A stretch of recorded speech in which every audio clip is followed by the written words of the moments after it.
remember where we are going and how we will assemble. That's one. So that is religiously. Socially, it brings all Muslims together from all over the world. Every country has a representation. So you know yourself, you mix together, you pray together. You see that your prayer, the form of salah, is the same thing. Muslims across the world are expected to continue prayers and acts of devotion as activities for this year's Hajj continue in the Kingdom of Saudi Arabia. Adebayo Abdurrafi, BCOS News.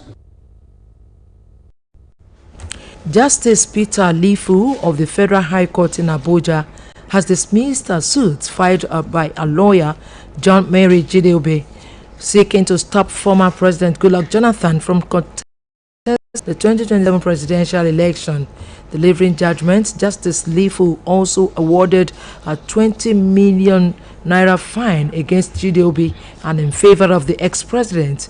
He equally awarded a 1 million fine against the plaintiff and in favor of the Attorney General of the Federation, AGF.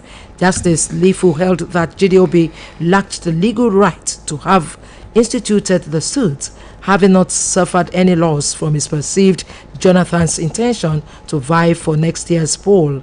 The judge, who said that a federal high court in Yenagoa and an appeal court had already held that Jonathan was eligible to run, said he was bound by the decision of the appellate court. The judge then described the lawyer's suit as an abuse of court process. The Chief of Defense Staff, General Oluyole, has ordered the deployment of special forces and aerial surveillance assets to Oyo State following recent kidnapping incidents in the state. He assured residents that troops would maintain a relentless posture until the perpetrators are brought to account and the region's security is completely restored. Speaking with journalists today during a briefing on the military's activities for May, the Director of Defense Medial Operations, Major General Michael Onoja, said the armed forces of Nigeria acknowledged the security concerns in Oyo and expressed sympathy to the affected families, the government and residents of the state. Major General Onoja said the CDS directed a comprehensive security reinforcement in the affected areas through the deployment of advanced aerial surveillance platforms and specialized ground troops working in collaboration with relevant state authorities. He noted that ongoing operations had already started yielding useful intelligence, adding that troops would sustain aggressive operations until those responsible for the kidnappings are apprehended. He also called on Nigerians to continue supporting security agencies with timely and credible intelligence, stressing that community collaboration had contributed significantly to recent operational successes. Despite the Oyo State government's clarification debunking rumors of school closures in the Ogbomoso zone, attendance of pupils and students in many primary and secondary schools across the area remained low yesterday. Recall that last week, Tuesday, panic spread across Ogbomoso following rumors of an invasion by bandits, forcing many parents to rush to schools to pick up their children in the aftermath of abductions and killings in 3 primary secondary schools in Orire local government area, a suburb of Ogbomoso. BCOS correspondent in Ogbomoso, Aderemi Akamo, visited some schools in the area to assess the situation. His report is presented by staff reporter Bimbo Akambi. The ringing fear generated by last Tuesday's rumored bandits invasion in Ogbomoso continued to affect attendance in both primary and secondary schools as many pupils and students stayed away from classes. Only a few students were seen in classrooms in most of the schools visited, while some classes were completely empty. It was also observed that some school gates were placed under lock and key to restrict access to visitors. At Mercyland Community Basic School, Ukeanu, Ogbomoso, less than 30% of pupils were present in this school. Anglican High School and Anglican Grammar School recorded about 50% attendance, while academic activities and teaching continued without disruption. Reacting to the development, Mr. Tony Akinlewa and Deacon Abiodun Oluyole attributed the low turnout of students to the fear and panic created by the rumored invasion of bandits in Ogumosho last week. Maybe because of the rumor about the bandits in my school, we were able to see 2 or 3 students around here. We thank God for the prevailing situation in the state. I want to appreciate the governor of the state, in person of Governor Oluyole for the effort, and all the stakeholders in what is going on in the society. I want to let everybody know that our students are in the school today with the teachers. We have about 50 to 55% of the students of the attendance of the students, and all the teachers were present as at this morning, and we are able to cope with the students in the school. Reports from some villages around the area also indicated that several schools were deserted with neither teachers nor students sighted on the premises.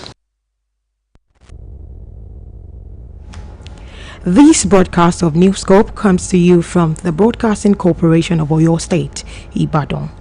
The issue of epilepsy power supply ravaging the University College Hospital, UCH, will soon be a thing of the past, as 12 megawatt hydroelectric power plant being put in place by Governor Seyi Makinde's administration will address the challenges.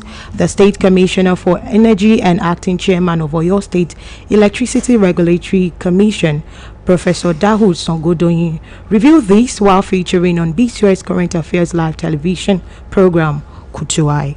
Our man Bode Akinjola compiled excerpts from the program, but this report is presented by Adebayo Abdurafi.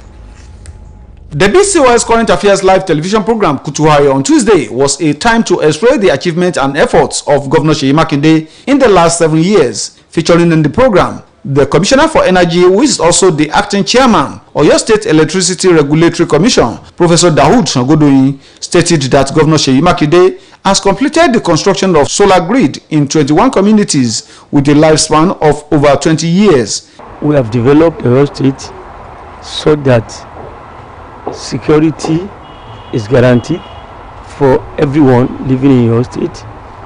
Our educational system has moved from where we met it now and advanced.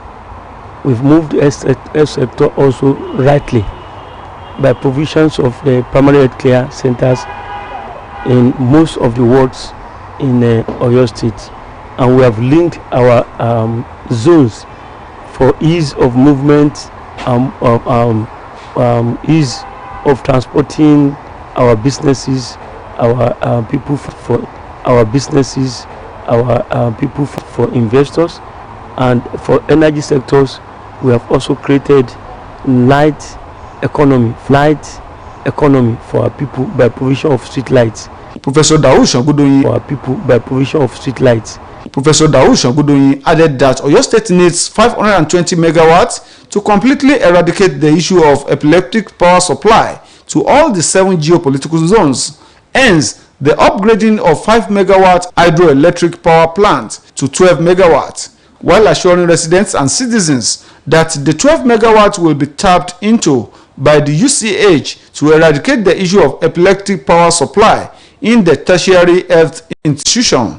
That His Excellency is thinking ahead to help University College Hospital by providing power through our independent power supply, the 5 megawatt.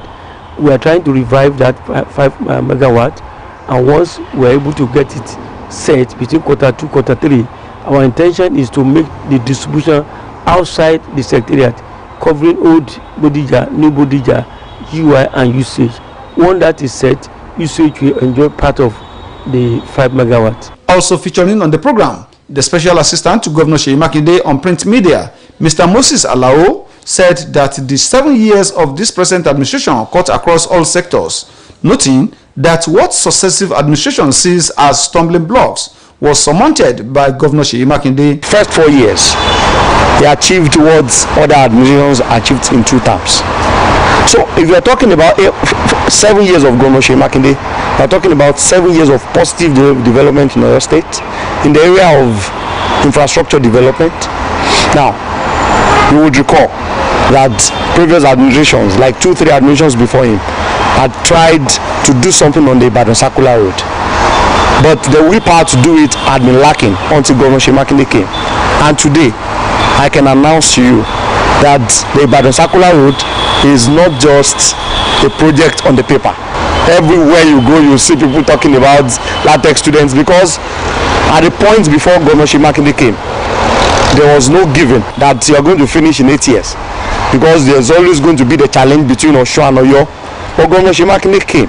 He made the promise that I am going to secure the sole ownership of LATEX, and in 7 years, LATEX is solely owned by your state, and LATEX continues to beat itself as the best state university in the country. The duo of Professor Dahoud Shangodoyin and Mr. Moses Alao urged all citizens and residents in the state to continue in supporting the administration of Governor Seyi Makinde for more dividend of democracy.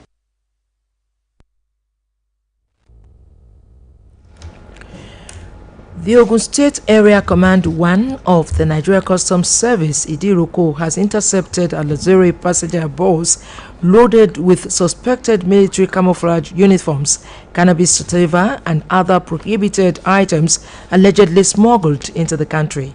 Speaking during a press briefing in Idiroko, the acting area controller of the command, Oladapo Afeni, said the luxury bus, which had no registration plate, was intercepted through intelligence-driven surveillance after allegedly invading several security checkpoints from Lagos State to Ogun State. Afeni said that 2 suspects have been arrested in connection with the seizure and will be thoroughly investigated to uncover other members of the smuggling syndicate. The contraband items were said to have been intercepted around 1:30 a.m. on Sunday along the Shagamu-Ore Benin Expressway while being transported to the eastern part of the country. The area controller said the vehicle belonging to a transport company was also loaded with other illicit drugs, including Colorado, and several uncustomed goods. In line with inter-agency collaboration, Afeni handed over the seized cannabis and the suspects to the National Drug Law Enforcement Agency, NDLEA Idiroko Special Command, for further investigation and prosecution. On the foreign scene, Senegal's National Assembly ousted Prime Minister Ousmane Sonko as its speaker today in a vote boycotted by the opposition following months of tension that accumulated in the firebrand sacking. Sonko's rise to the top of parliament comes 4 days after President Bassirou Faye fired him, and with opposition lawmakers deeming his restatement to the National Assembly illegal. Sonko remains the undisputed leader of PASTEF, the party which controls 130 out of the 165 seats in Senegal's only legislative body. He received a long ovation after getting 132 votes, with no member voting against him and 1 abstaining, according to the session's presiding member Ismail Diallo. Sonko was the sole candidate for the position. He replaces Hil Malik Ndiaye, a loyal supporter who resigned Sunday, paving the way for the ex-prime minister's rise. To end this edition of Newscope, here again are the main points. President Bola Tinubu has assured Nigerians of his administration